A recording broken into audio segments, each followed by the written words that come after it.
Je m'appelle M. Saliou Wilane et donc je fus enseignant et j'ai été détaché en 99 comme constant pédagogique au niveau de l'IEF Kaolack département. Et c'est là maintenant parce que c'est ma division bi ma yoroon da doon am ay réunions extérieures auxquelles j'allais représenter l'IEF. Foofu nag lañ am benn CRD spécial bu Raymond Diegane donc trésor au ministère des Finances et Mapaté Ba qui était le directeur de cabinet de monsieur Yoroté ci lañ ñëwoon en CRD ci CRD boobu ci lañ ma joxe woon mutuelle bi. D'ailleurs véhémentement accepté woon parce que année dama ñaanoon pour war a dem Parcelles Assainies mais on m'a tordu le bras et c'était le mardi 14 juin 2004. Depuis lors maa ngi ci et je ne regrette pas, je ne regrette absolument rien dans cette mutuelle. Les relations et surtout la forme de vie yi ma am ak képp koo xam ne rawatina bureau bi rawatina membre conseil d'administration. Donc mutuelle bi nga xamee ne judd na fii ci 14 juin 2004 à l'époque dafa am un comité de pilotage national gars yi copte ma dugal ma ci et ñu ànd ñun ñëpp di ànd ak gars yi partout di dem ay Koungheul Kaffrine partout daal pour essayer de montrer et de faire adhérer les gens. À l'époque, le président Wade voudrait que le ministre de la fonction xëy jël tous les fonctionnaires par force ñëpp bokk. Et monsieur Yoroté dans un esprit plus démocratique ne ko déedéet nañ bàyyi rek à l'adhésion nekk individuelle. Loolu moo tax ñuy progresser tey et si mes souvenirs sont exacts xam naa ne dépassé nañ léegi 51 000 adhérents. Alors donc ci moment boobu bi nga xamee ne jël nañ ko et Kaolack en l'espace de 6 mois Kaolack commençait à mettre la vie en forme. Et fi ma njëkk a génn ci hors Kaolack c'était Guinguinéo pour dem ñu uti fay adhérents. Et donc ñu dem ba finalement bi ñëwee ba monter la coordination régionale et coordination régionale boobu parce que lu indi tey mutuelle ba fii tey ñooñu la. Et Kaolack a été désigné ba mujj gi mu nekk la première région du point de vue effectif et perspective. Et ce qui a fait que le premier CA ñi ngi ko organisé Kaolack c'était en 2006 foofu nag lañ defoon mutuelle bi defoon Kaolack mais c'est sous-régional. Et à l'époque très tôt li ma njëkk a demandé doon solliciter mooy le centre médico-social. Et celui qui m'a aidé en ça, il fut un promotionnaire à l'école primaire, il était le directeur. Il s'appelait Ibrahima Ba. Et comme je l'ai adhéré, comme le Sénégal, les prêtres, Saint-Louis, Thiès, Tamba et Ziguinchor ont tout fait pour amener le centre médico-social. Mais il a dit que compte tenu des résultats Kaolack, les Kaolack am ci effectif à part Dakar, Kaolack l'a ko yóbbu. Loolu moo indi le centre médico-social des fonctionnaires qui a été inauguré même par le ministre du Travail à l'époque, le 12 août 2008, Mansour Sy. Et donc, nous avons été encore la première section du cabinet dentaire. Mais nous avons ouvert et nous avons recette. Parce que nous avons loué avec du temps de colonel. Et malheureusement, beaucoup d'indi parce que ça ne marchait pas. Mais j'ai été aidé par le gouverneur Amadou Sy à l'époque. Et moi, je fait la préfecture, j'ai fait et il faut que le mutuelle commence à donner véritablement de l'argent pour que les et quand le très tôt brassé de nous, nous avons les sous-sections le secteur de Guinguinéo. Avant muy nekk section ñu bi le secteur de Kër Madiabel ñu bi le secteur de Ndofane ñu bi le secteur de Gandiaye et malheureusement Gandiaye et jusqu'à présent elle n'est pas arrivé au même top que fi gaañ ñëw temps bi nekk depuis 2004 ba bi colonel di ñëw on était vraiment à la périphérie de la mutualité. Il n'y avait pas cette conception actuelle. On travaillait dans une forme empirique. Et le bureau, les réunions posaient des problèmes parce que nous avons ajusté une idée pour nous pour nous fa jógee mën a dem Et ce qui a fait que le colonel Moumiyabouti, il n'a eu aucune pression vraiment. Et il a quitté après notre CA de l'ENA, parce que comme c'est un dentiste, il avait un cabinet chez lui auquel on était en Baïbir. C'est la Madame Yassine Fall Ndiaye, chargée de communication au niveau du ministère de l'Intérieur, nous avons eu le mutuel de 2010 à 2016. Et temps bobu baye bi dem nañ won ba nek 9. Et j'ai oublié de le dire, ñi ngi rendre hommage et di fatalikou di ñaanal seen mbokk yi nga xamné ñoo ñëk taxawal mutuel bi. Feu Chimère Diop, un professeur d'économie à l'université de Dakar. Feu Mbaye Sène, qui était un grand au ministère du ministre de la Santé. Il y avait Ousmane Sow, le secrétaire général, qui a fait tout le Sénégal avec tous ses moyens possibles de transport pour que mutuelle puisse visualiser. Effectivement, Amat Nyenen, comme par exemple l'ancien coordonnateur de Diourbel s'appelait Mamoudou Faye, qui a été victime d'un choc.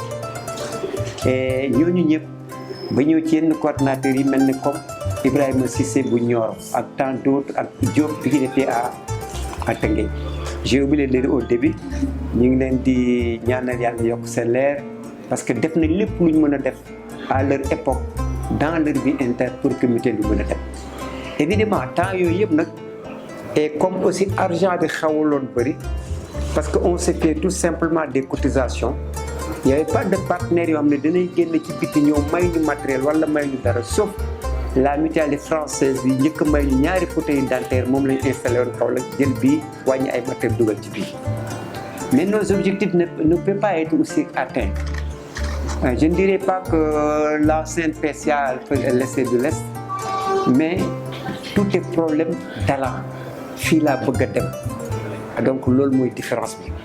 Et ce qui a fait que engouement du Sénégal a commencé à se mutuelle. Les effectifs commencent rapidement à se développer d'une manière extrêmement rapide. Madame Yassine Fall, charge bi atteint tout. Il y a une charge émotionnelle quand on gère quelque chose. Et c'est en cela que Babacar Dimigno en 2012, nous avons nommé vice-président de la mutuelle.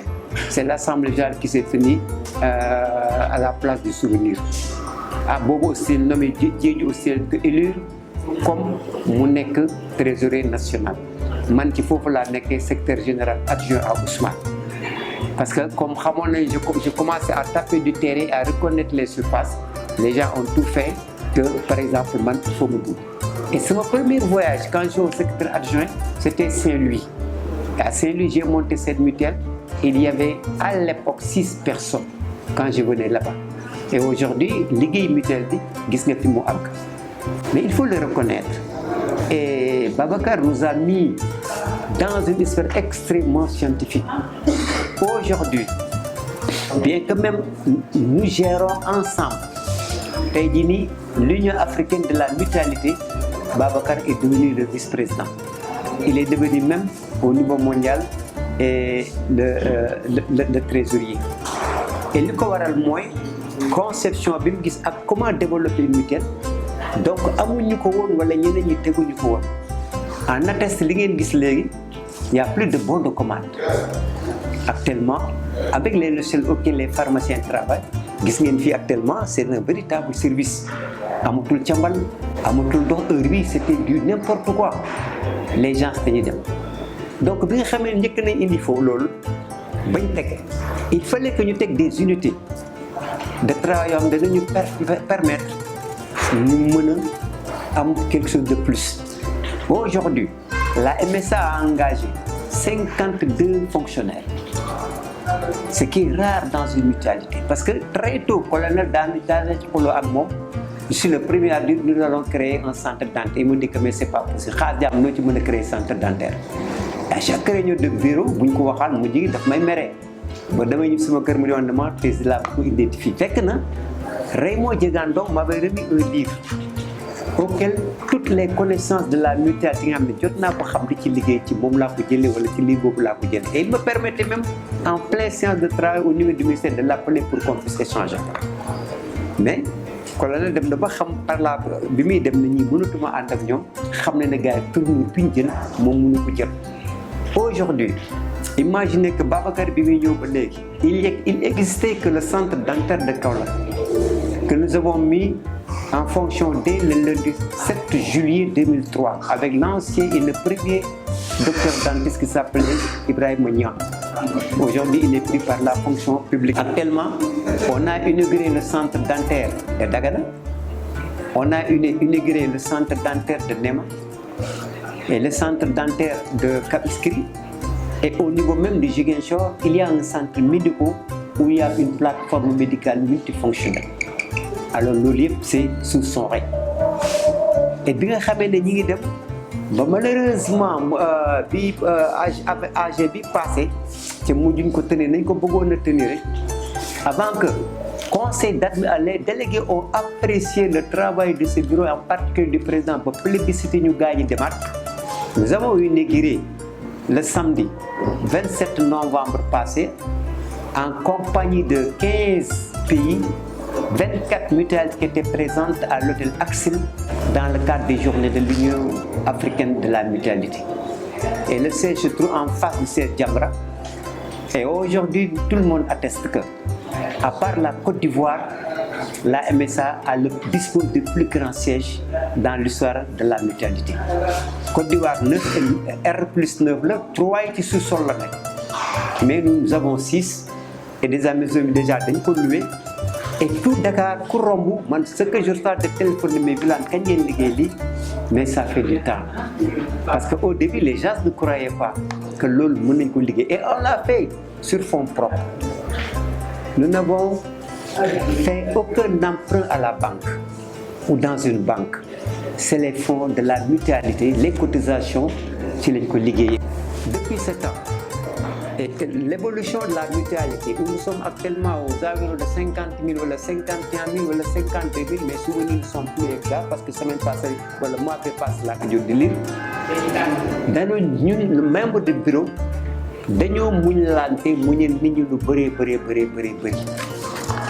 nous avons passé une époque, les 11 mois passés. Non, c'est normal. Parce que toute société fait ça mieux. Mais en la faisant, nous avons composé en 3 parties. Il y en a qui sont critiques. Et quand les pharmaciens ont un bon jour arrêté, ce n'était pas parce que nous avons fonds pour les gens. Mais le mode de travail traditionnel qui est défi, nous avons condamné. Et l'homme voudrait être vraiment plein en tant que coordinateur, ce qui n'était pas possible. Parce que son travail était un travail solidaire. Et donc, rapidement, on a dit aux gens, nous devons rembourser dans un délai de 15 à 20 jours. Parce que le remboursement est 7 000, 6 000. Mais aujourd'hui, quand les logiciels commencent maintenant leur fonctionnement dans certaines pharmacies, donc les gens ont pu voir encore une autre évolution de la mutuelle de santé des agents de l'État. Parce que du point de vue social, actuellement, la mutuelle prend même en charge une certaine solidarité. Par exemple, nous cotiser. Ce n'est même pas à payer, mais en forme de guise de solidarité. Donc, et surtout que notre mode de fonctionnement, quand l'adhérent cotise, il a aussi un 2000 francs de plus que nous ne prenons pas adhérents que vous voulez verser. Ça part à partir du bulletin de salaire. Ce que je sais, parce que c'est l'État. Si vous cotisez pour retraité, tu passes maintenant au CE par le système de verre, nga cotiser. Ki nga xamné ne mësta bokk ci mutuelle mësu ci bokk bu dé ba mom retraitam ci wala am 60 mu né dafa bëgg ñëw dabé ci koku mom les textes de la mutuelle may ko mu ñëw bokk ci ñi permettre moy ñi nga xamné bokkon nañ ba xey retraité même buñ amé ay wër faté ko mën nañ dellu ci kat. Donc tu as vu donc philosophie politique bi mutuelle bi tek et du point de vue fonctionnement ba légui comme nous l'avons dit, Baba est un homme très compréhensif. Il prend son téléphone, il appelle tout le monde. Et Koko dina le jël. et s'il est en réunion man damay xam ay heures et jaboote ñëpp il veut que toutes les sections nekk au diapason de la ville d'Amitié li gën a indi lii nag c'est lorsque moom bi mu jëlee premier mandat bi foofu lañ njëkk a teg les prémices du plan développement stratégique